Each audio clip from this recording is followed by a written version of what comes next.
আমাদের হাবিবকে শহীদকে কাছে নিয়েছেন। নারায়ণ তাকবীর, সকলে বলেন নারায়ণ তাকবীর, নারায়ণ রিসালাত।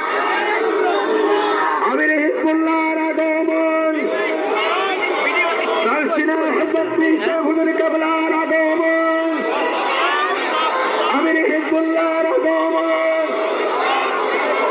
বরুণী পাড়ার পক্ষ থেকে